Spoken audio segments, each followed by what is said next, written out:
Oh, whoops, the wrong one. Hi, guys. Give me a second. There it is. I'm just setting this up in real time.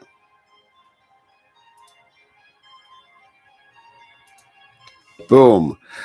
Okay, welcome to the MikeStream. I am your host, the nefarious Mike A. Sims. And I just wanted to hop on here real quick to touch on a few things that have transpired this past week. So apparently the DCEU, the Snyderverse variation of it, is no more. Hold on. I still have that in my ear from when I was doing a podcast earlier. But yeah, so it was reported by, I want to say Deadline, that James Gunn and Peter Safran, who have taken over the head of DC Studios, were looking to scrap, repurpose, remake, or restructure the slate of DC EU, the DC Extended Universe movies and projects that were in the pipeline. So I know that based on what the report said, they were still planning on having, Aquaman 2, Throne of Atlantis come out. They were still planning on having the Penguin spinoff from the Batman starring Rob Pattinson come out. They're still planning on, just all the ones that are already done production. Blue Beetle with the young man from Cobra Kai. These are all still planning to come out. However, the report was saying that it's pretty done and dusted as far as Gal Gadot and Henry Cavill and those characters, Ben Affleck playing Batman. Then, Peter Gunn. Peter Gunn's a rapper from the 90s, 2000s. Then James Gunn came out and said some of it's true, some of it's not true, some of they haven't decided if it's true or not yet. So there's people on both sides. Some are saying if they reboot the entire DC extended universe, and they already have, because they essentially renamed it DC Studios and DCU, DC Universe, DC Studios. Sound like anybody Marvel Universe, Marvel Studios. And they're trying to have it be more cohesive. James Gunn also said he sat through enough, mediocre DC films. And it sounds like he's trying to just have the fans and have people in general trust his vision. Now, the without any concrete, plans in place as far as, okay, this is the slate that's going to happen. Like, what DC had tried before. They announced, Cyborg as a movie. They announced a ton of different projects as movies, and some of them never got made. Some of them realistically probably were never going to be made. Like, the minute I saw they announced the Cyborg movie, I was like, they're not going to make a Cyborg movie.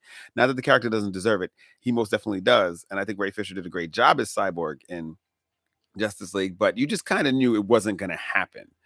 And that's because the DC as a comic book company. Now, I love DC Comics.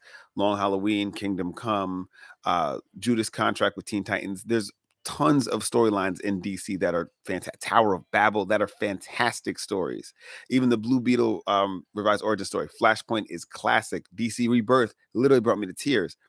The problem is the comic book writers for DC seem to have more confidence in the DC characters than Warner Brothers, who owns the rights to those characters. And because of that, I feel like they're worried that if they, which is weird because they'll stick to the costumes, they'll stick to, the silly names and all that kind of stuff.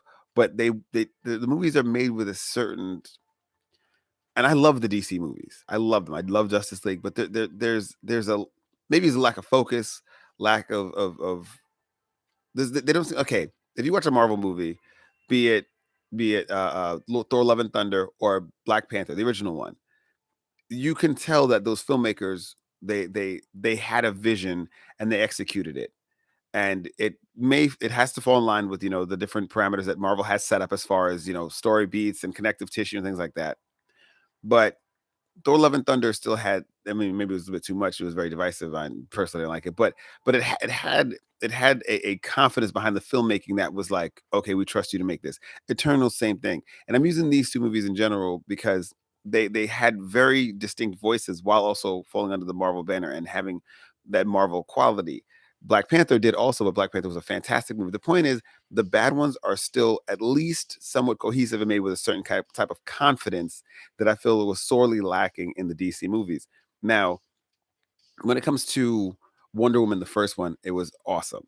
The second one, not so much. Now, unlike Thor: Love and Thunder, which wasn't that good, you could at least still expect like, okay, certain parts of this will still at least be watchable. The second Wonder Woman was like, man, I don't even know. And it was, and it, it came out at a time when we were all locked in. So a lot of people were forgiving of it because we just wanted something that was not the harsh reality we're facing every day. So a lot of us were like just happy that it existed. But in hindsight, and my sister and I had this conversation, we were like, maybe it wasn't that good. And I think that was indicative of DC. It was like their hits would be like huge hits. Aquaman, $1 billion at the box office, but their misses would be like, whoa. The first Justice League, the Joss Whedon directed one or completed one, which was a letdown. And it just was.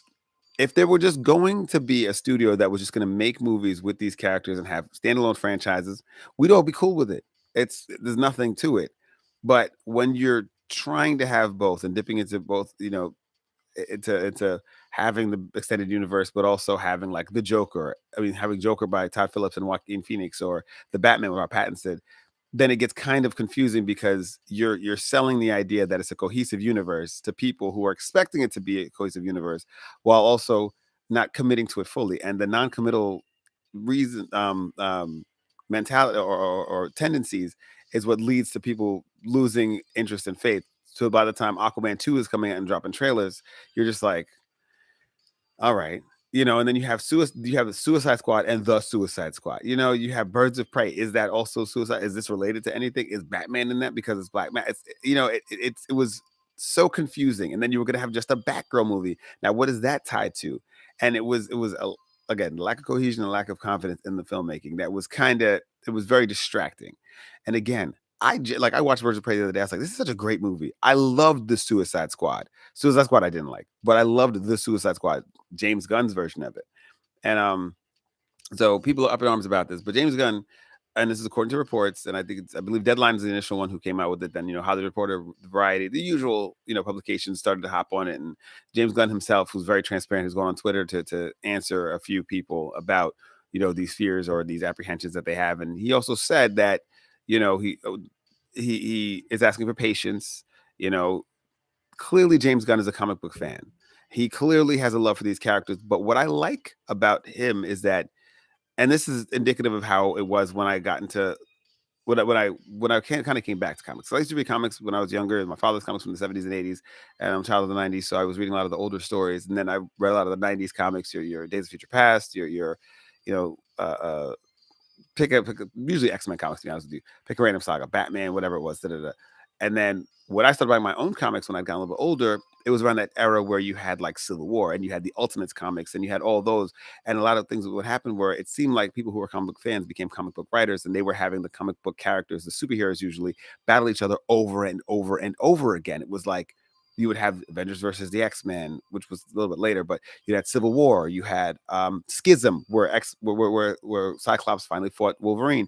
And it was like they kept having them fight each other, the superheroes. And back in the day when they did it in the 90s and the 80s and 70s, it was usually some kind of mind control situation. This was just differing ideologies coming to a head all the time. And because of that, you kind of had people who were fans making their action figures fight for the first time in the pages of a comic book. And that's kind of what happened when J.J. Abrams took over for Star Wars. He just remade what he liked to see as a Star Wars fan. And when you have that happen with storytellers, it doesn't really advance anything. There's really not much to it. You're just going to retell a story that you liked initially. And the same thing happens in different walks of life. Let's take wrestling, for example.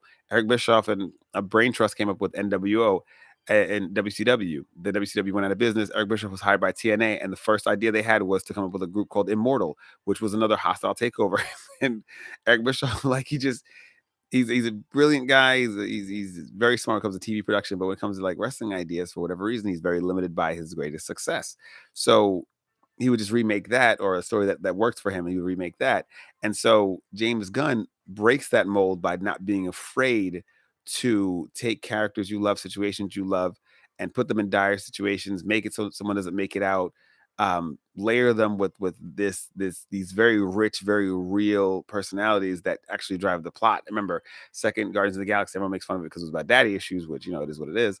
But Peter's decision to stay with his father on the planet Ego, or stay with Ego, was driven by the fact that Peter was taken from his family and brought into a family that sometimes felt like family, but sometimes felt like, he it wasn't, Yeah, and I don't want to speak on people who are adopted or anything like that because I don't have a frame of reference for that, but I could imagine it's similar to when you're joining a new group of friends or you're joining a new community. It's even though you may feel a connection, sometimes there are those moments where you still feel set apart. When you have somebody who's has a deeper connection to you, maybe it's somebody from your childhood, maybe it's somebody who's related to you. You think that that connection should be stronger, and James Gunn used that to propel that story forward, and all the characters were kind of looking for that as well. Nebula and Gamora, um, Rocket being accepted and being a jerk. And it was so well done. And then he in Suicide Squad took another group of characters and he made something just as compelling. And it was Ratcatcher and his and her relationship with Bloodsport or whatever his name was, Idris Elba's character. And you had Peacemaker going against Rick Flag, both people who were trying to do what's right for their country. One using lethal force and not even knowing what that means, and the other one actually knowing what it means and trying to keep a sense of democracy and freedom amongst American people by giving them the knowledge that he feels they rightfully deserve. Rick Flag, when he was trying to expose a secret about something that was going on when the Suicide Squad went in for their mission, Peacemaker killing him, and these are awesome. And I hated Rick Flag dying. Spoiler alert, but it was so bold for James Gunn to do it, and that's why I know people are like they want Henry Cavill to stay Superman, they want Ben Affleck to stay as Batman, and I think that's just because despite what we may think, the DCU has basically been going on for almost 10 years. And that's crazy to think because with the Marvel universe from 2008 to now, I can name a ton of movies that were good. Now, let's not forget the fact that the Marvel movies weren't necessarily well thought out in the beginning either, because you had Hawkeye popping up randomly in Thor for no reason. You had the Infinity Gauntlet shown in the first Thor movie, also, and then they had to retcon it. You had the Ten Rings thing done with Trevor Slattery. You had actually the Ten Rings mentioned in the first Iron Man, but they were like a Middle Eastern group, So there was lots of retcon. So let's not pretend like Marvel had it from jump. Actually, the best phase was Phase 3 with Civil War, Black Panther. Like that phase, because they'd built up and they kind of retconned and tweaked it, they made it work, but they eventually got there. Marvel, that's '08 to whatever year it was. Uh, DC had from 2013, Man of Steel, first one in the actual universe, came out 2013, all the way up until Aquaman 2, whenever that eventually comes out, and the Flashpoint, whatever you want to call it, and they still have yet to actually find a winning formula. They seem like they were heading in that direction a little bit when they decided to just make the multiverse their thing. Like any actor who ever played a DC character ever could be eligible to pop up in any property due to cross dimensional travel, whatever, time travel, whatever you wanted to say. But even that was almost like too little, too late. It was trying to salvage it. It was Fast Five if they decided to do it in Fast Nine. And what I mean by that is Fast Five decided to turn into a heist movie, turn them into basically superheroes, and bring back older characters by just bringing anybody who's ever associated with the franchise into the main, franchise. And by the time DC was trying to do that, it was like, yo, but come on. Where was Superman during this? I thought he was the first superhero. How come Batman has these rogues? And who's this? And how's that? And who's this? And there was too many holes. Again, focus and structure. And I have to keep reiterating that I actually love these movies because I feel like I'm berating them beyond repair. But it's because I know how good the actors are, how good the filmmakers are. It just whoever was at the helm for whatever reason, yeah, I honestly don't remember. I think Jeff Johns was at one point, didn't have that same kind of vision. So I have absolute faith in James Gunn. And there's some reports that are saying that he has a Bible, which is a 10-year plan, which is going to include um, comics, animation, video games, and movies and TV shows into one cohesive universe. Excuse me. And that's awesome. If that's what it's going to be, if that's going to be his long-term goal, if he sticks to it, because I think a lot of times also, but I can't see him changing it. A lot of times storytellers will shift gears. I mean, I'll use Family Matters as an example. Family Matters was about a Chicago family, middle class, raising their kids, Eddie, Laura, and Judy. Then Steve Urkel, the neighbor, came by for a couple guest appearances, blew up, and they made the entire show about Steve Urkel, subsequently killing what the initial idea of Family Matters was. So I think storytellers, when they sacrifice their vision to appease or for fan service, I don't always think it's the best course of action. Little wink wink nudge nudge nudge, absolutely.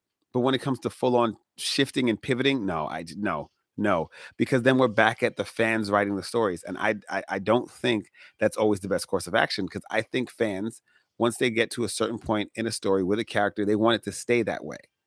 But you have to go through the uncomfortable to make the story and the characters worth it and worthwhile. Um, and I think phase four, that's what's happening right now to pivot and shift gears to whatever else, to whatever, so what else I put in the title of the video. Phase four is an uncomfortable situation right now by design. We forget that, we were watching Thor the Dark World and we were watching, but then we had Guardians of the Galaxy be a pleasant surprise, pleasant surprise. We had, Iron Man 2, which was meandering and was just throwing, like they had Captain America's shield in there for some reason. Black Widow popped up. Nick Fury was talking to him in a donut hole. It was a lot of meandering because pieces had to be put in place and we had to see what worked and what didn't. That's kind of how I'm seeing phase four. And I watched a video by Ryan Airy from Screen Crush. Please watch it, where he echoed the sentiment that I already believed, which was that these superheroes are all being introduced. Moon Knight, Ms. Marvel, Photon from WandaVision, White Vision, like they're all being introduced to us for the first time. Kate Bishop from Hawkeye, Shang-Chi, the new Black Panther, Shuri. And they're having to essentially restart the universe while dealing with a big bad whose whole thing is that he's everywhere at once. So of course it's going to seem like it's just spread out and meandering. Now the difference with that and the DC universe, what I said before, where there was no direction, is that there is a direction that phase four is going into, which started with Loki, I want to say, and is going to continue through phase 5 and 6. But it just feels disjointed right now because that's by design. Because with a multiversal situation and threat, that means you have to actually have different universes. It doesn't mean you go back to old properties and say which they're doing too, because Daredevil and whatever. But they're establishing these new worlds and these new different levels. So you have like Daredevil and Spider-Man street level. You have the Guardians and the Eternals cosmic. You have Doctor Strange and Wanda and whoever Charlize Theron was, like Clea, I think is her name, as magic. And then you have what's his name? Falcon, Winter Soldier, them as like government based, whatever. So you have these different superhero quote unquote worlds that are going to come together to fight Kang. Not to also discount the fact that they could actually have like maybe Fox characters from, the X-Men series or Deadpool himself. Like the multiverse will work because it's being built, just like the first phase led up to Infinity Saga because they eventually tweaked it and worked it. They're not waiting till the last minute to be like, okay, let's just do multiverse because now nothing is really clicking together. So let's just do that instead. I've heard a lot of criticism about phase four, which is funny because phase 1, 2, 3, they usually ended the same way. Big CGI battle, soulless, whatever, same colors. You use red weapons, we'll use blue weapons, so we know who's good and bad, blah, blah, blah, blah, blah. But come on, guys, we all went to see the movie, so we all liked it to some extent.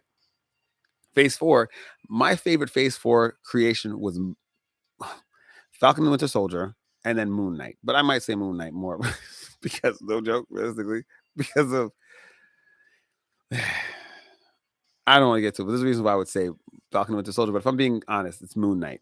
And Moon Knight would forego a lot of those big showdowns, especially at the very end, by having, the titular character going through these spells of blacking out and then waking up and then being like, oh, okay, like the conflict has passed, and another variation of my persona, because he had, dissociative identity disorder and different personas would take control of the body.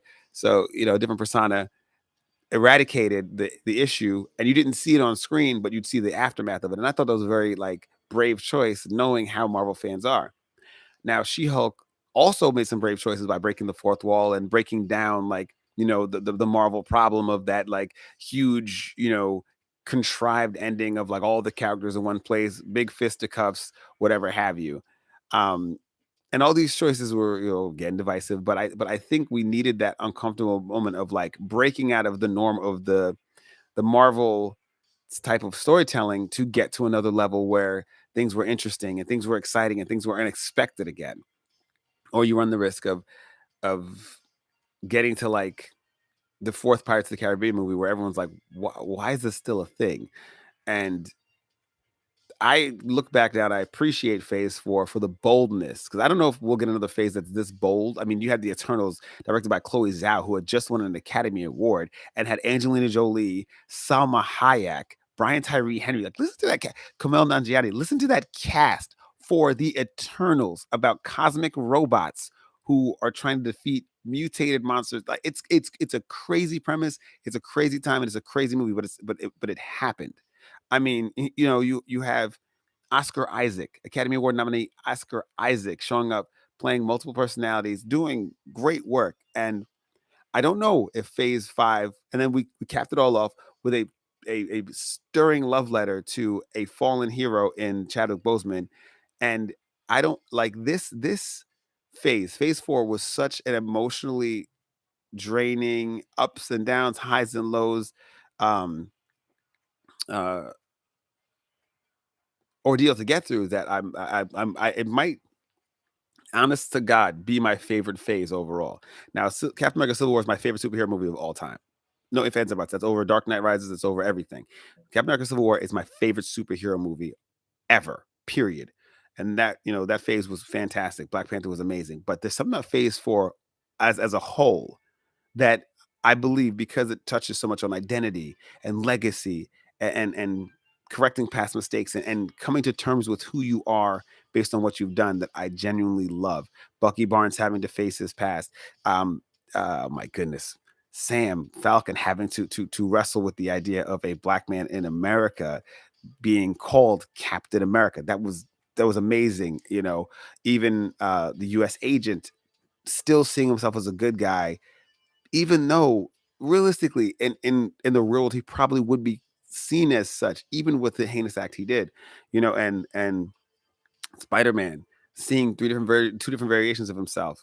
Tom Holland, of course, seeing Tobey Maguire and Andrew Garfield, and reckoning with the fact that, like, he could let rage turn him into Andrew Garfield, or he could kind of let things in life fade away like Tobey Maguire did, because he said it's complicated between him and MJ, and he's seeing what he could be, seeing what his choices could lead to. Also, these other two are seeing what well, I guess what potential they had, or what good they were doing. Andrew Garfield got to have his little redemption arc when he saved MJ, and Tobey Maguire got to dispense knowledge to a younger Spider-Man, and look like that was satisfying, because I remember him and MJ were on the outs or whatever it was, so it probably was kid related, and so he had that moment. And Phase 4, I think, will be looked back on as the most emotionally charged and rewarding phase. Um, Not unlike the Star Wars TV shows. Started recently watching Andor, and this is another segue. I'm going to wrap it up now. Watching Andor, I realized that Star Wars on Disney Plus as a show series, because Obi-Wan was phenomenal. I was phenomenal. If you don't watch anything else that I suggest to you, I suggest you watch Obi-Wan, simply for what Hayden Christensen does with Darth Vader and Anakin Skywalker, and that last interaction with him and Obi-Wan. It is amazing. The whole series is fantastic. Mandalorian. If you're not watching Mandalorian, then I don't know what you think a good show is. Andor is so far has been fantastic. Book of Boba Fett was hit or miss, but the point is, I think Star Wars had the same issue that DC had, where, or that I said comic book writers had back in the day, where they, like, the fans were making the films, and so they didn't want to push the story. I loved The Last Jedi because it had the audacity to break away from the Skywalker thing, which I also loved, and I think that should have ended up being the final death knell of the Empire, was the Skywalker clan. But I also liked the fact that they had a random boy who had Jedi powers, that Finn and this young lady went on this adventure to this oppressive town, that they even had Benicio del Toro say, you blow them up today, talking about the Empire, to the Jedis, to the rebels. I mean, they blow you up tomorrow. Same thing, because like, it's called Star Wars, and I thought that was brilliant, and it was giving this sense of, like, okay, it's not just a fantastical space adventure. This is a war that's been raging on for eons, of light and dark, of Empire and rebels, of Sith and Jedi, and is it ever going to end? Probably not. But those who fight on either side believe with conviction what they're fighting for. So Last Jedi had that. I mean, even like, when my favorite scene in the entire, I mean, even with Duel of the Fates, my favorite scene in the entire Star Wars cinematic canon is when Ben Skywalker Kylo Ren, who aside from Darth Vader, is my favorite Star Wars character. I know people are like, ugh, but he's my favorite Star Wars character. I also like Jason Solo. If you ever read the books, you understand. But when Ben, well, okay, when Luke says it's not going to end the way you think, and Ray runs off, that's a very dope scene. But when um, Ben is standing there behind, no, talking to Snoke, Supreme Leader Snoke, and he's like, "When I first found you, I saw raw power. Do what you must and strike down your enemy." And Ben uses the Force to kill Snoke with the sideways lightsaber and tears it through. Oh my! And that whole scene where him and Ray then take on the troopers, and you think, "Oh, Kylo Ren is now a good guy. He's gonna save the day. This is awesome." And he's like, "No, let's destroy both of them and let's just rule because both of these sides are terrible." Because it ties into what Benicio del Toro said, and I was like, this is what Star Wars should be. It should be diplomacy. It should be action. It should be intrigue. It should be espionage because it's a war and it's a war movie above all else. I know it's supposed to be a space opera and it wasn't the first one, but it has not been the first Star Wars in a very long time. That's why things like Mandalorian work because these are like that's a western, that's a gunslinger, that's a traveling swordsman story which works well in the war zone and with different villages and different things. That's why Avatar was so big, The Last Airbender. Then you have Andor, which is about the espionage and the spy and the cover-ups and all that stuff. And then you have Book of Boba Fett, which was trying to be like a criminal underground, but it was too sugary sweet for its own good. And then you have Asuka going after Admiral Thrawn, Ahsoka going after Grand Admiral Thrawn when her series comes out, and it's like it's showing the different layers of the Star Wars universe that is not beholden to the main storyline of the Skywalker saga, and I think when it comes down to how these shows are produced and how they're conceived, it's the storytellers pushing it past that fandom to be like, okay, where can these characters and these stories go next? That's what they haven't announced another Star Wars movie because like the last Rise of Skywalker was awful. It was awful. Palpatine coming back was handled poorly. Rey just taking the last name and walking off like it was terrible. Ben dying, like it was just so poorly handled. None of it was built to anything. Stuff just happened and it just was done. Um, and it was a slog. And I think they're afraid because the shows are so good that anything that they announce for the movies will pale in comparison to those shows. But I said all of that because that's what's been going on this week, and I'm gonna try and make this a more regular thing. So, let me wrap this up, put a bow on it. Of course, follow me on YouTube. Uh, Subscribe, like all that good stuff. Dislike, whatever. It's your world. I'm just living in it, trying to tell you about nerd stuff. Follow me on Instagram at Mike A Sims. That's all I really have right now. Oh, TikTok at Mike A Sims, where I post silly skits and videos. Check out the channel. I have stuff all over the place. I'm pointing like this stuff around me. You have been fantastic, and I will see you on the flip side of humanity. And I gotta log off now. You guys gotta watch me while I do this.